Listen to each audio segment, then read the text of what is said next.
مشرق وسطی پر کشیدگی کے بادل برقرار، ایران کے جوابی کارروائیوں کے انتباہ پر قطر سمیت کئی امریکی فوجی اڈوں سے سینکڑوں اہلکاروں کی منتقلی۔ امریکہ نے ایرانی مظاہرین کو پھانسی دینے پر سخت کارروائی کی دھمکی دے دی۔ صدر ڈونلڈ ٹرمپ کے نمائندے اور ایرانی وزیر خارجہ کے رابطے ختم۔ ٹرمپ کی دھمکیاں کام نہیں آئیں، روس کا ایران سے تجارت جاری رکھنے کا اعلان۔ وزیر خارجہ نے واضح کر دیا کہ کوئی بیرونی طاقت ایران سے تعلقات کو سبوتاژ نہیں کر سکتی۔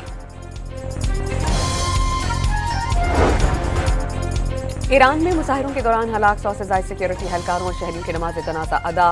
تہران میں ہزاروں افراد سپریم لیڈر کی تصاویر اٹھائے سڑکوں پر نکل آئے۔ جارحیت پر خون کے آخری قطرے تک لڑیں گے، ایرانی وزیر خارجہ پرعزم۔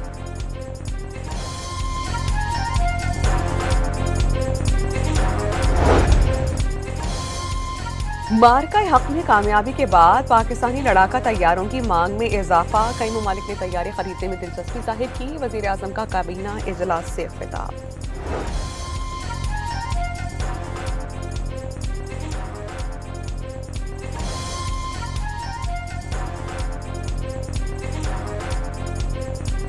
پاکستان اور ورلڈ لبرٹی فائنینشل کے درمیان مفاہمت کی یادداشت پر دستخط۔ وفاقی کابینہ نے کرنسی نوٹوں کے نئے ڈیزائن کی منظوری کا معاملہ کابینہ کمیٹی کے سپرد کر دیا۔ نوٹوں کی جدید اصلی تقاضوں کے مطابق ڈیزائن کرنے کے لیے عالمی ماہرین کی خدمات حاصل کر لی گئی۔ وزارت خزانہ کی بریفنگ۔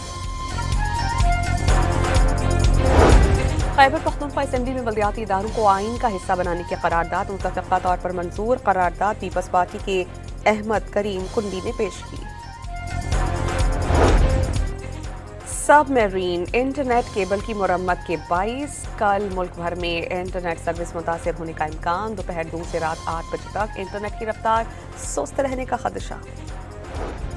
اور کسٹمز انفورسمنٹ اسلام آباد نے 41 کروڑ روپے کی نان کسٹمز پیڈ گاڑیاں، ہیوی بائکس اور الیکٹرانک سامان ضبط کر لیا۔ پشاور میں 10 کروڑ سے زائد مالیت کا غیر ملکی کپڑا، سگریٹس اور دیگر اشیاء ضبط۔